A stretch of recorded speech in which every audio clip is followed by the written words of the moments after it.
This is a story about a world obsessed with stuff. It's a story about a system in crisis. We're trashing the planet, we're trashing each other, and we're not even having fun. The good thing is that when we start to understand the system, we start to see lots of places to step in and turn these problems into solutions.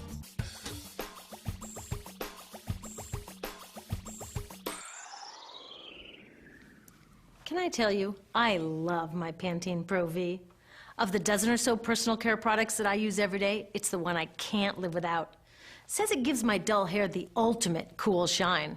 How does it do that? I was wondering that while I was lathering it in my hair one day, so I read the ingredients right here. Sodium lauryl sulfate, tetrasodium EDTA, methyl isothiazolinone. What is this stuff? I took this list to some scientists who know how to read it. Turns out my Pantene contains a chemical linked to cancer.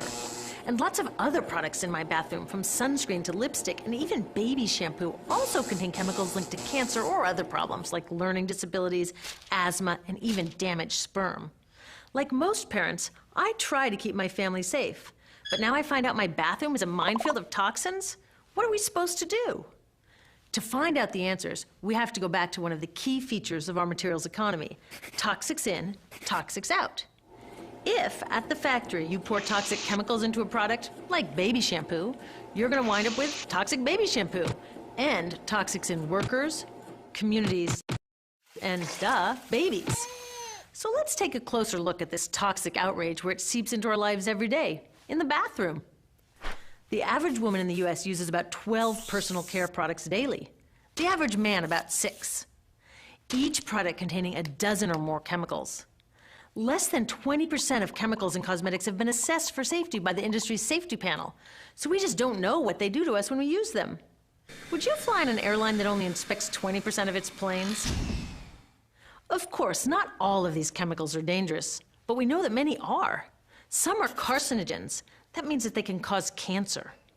Others are neurotoxins and reproductive toxins, proven to mess up brain development and reproduction in animals. Wait a minute, we're animals too. It's like a giant experiment. We're using all these mystery chemicals and just waiting to see what happens. One thing we do know is that they're getting inside us. I had my body's toxicity levels tested, and I'm loaded with things like mercury, flame retardants, triclosan, and lead. We all are. Even babies are being born pre-polluted. Now, I know we can't live in a lead-free world, but do we have to put lead in our lipstick? I don't know. Maybe it's my fault. Maybe I just bought the wrong thing. At the store, the choices seem endless. I can get lipstick in 49 shades, or shampoo for hair that's too dry, oily, fine, limp, or frizzy. But what about the choices that really matter? Like the choice to buy products that are safe? It turns out the important decisions don't happen when I choose to take a product off the shelf. They happen when companies and governments decide what products should go on the shelves. So who are these companies? This is Procter & Gamble. They're the ones offering me Herbal Essences, the #2 shampoo in the country. It contains toxic petrochemicals made from oil. Since when is oil an herb? On cosmetics labels, words like herbal, natural, even organic have no legal definition. That means that anybody can put anything in a bottle and call it natural, and they do. I mean, can you imagine a top seller called Petro Essences? Gross. What's even nastier are hair relaxers marketed to 5-year-olds and skin whitening creams. These are super toxic, both in their ingredients and in the message they send about what beauty is. Ooh, here's Estee Lauder offering me a chance to help find a cure for breast cancer. That's nice. But wait, they're also using chemicals linked to cancer. Don't you think the best way for Estee Lauder to fight cancer is to stop using those chemicals in the first place? So really, I get to choose between meaningless claims on a bottle. But these guys get the real choice about what goes into those bottles. And that happens back here, at the factories where they're formulated. Why do the makers of these products use all these toxics? Are they trying to poison us? No, they're just working from a 1950s mindset when people were totally swept up in better living through chemistry. In all that excitement, they forgot to worry about human health impacts. That was years ago, and they're still using these same old toxic chemicals. Today, big cosmetics companies say the doses of poison in their products are small enough to be harmless. Yeah, maybe if you use them once a year. I guess they never get out and see that their products are being used and combined with other products every day. A little toxic dose under your arms, a little more on your hair, on your lips.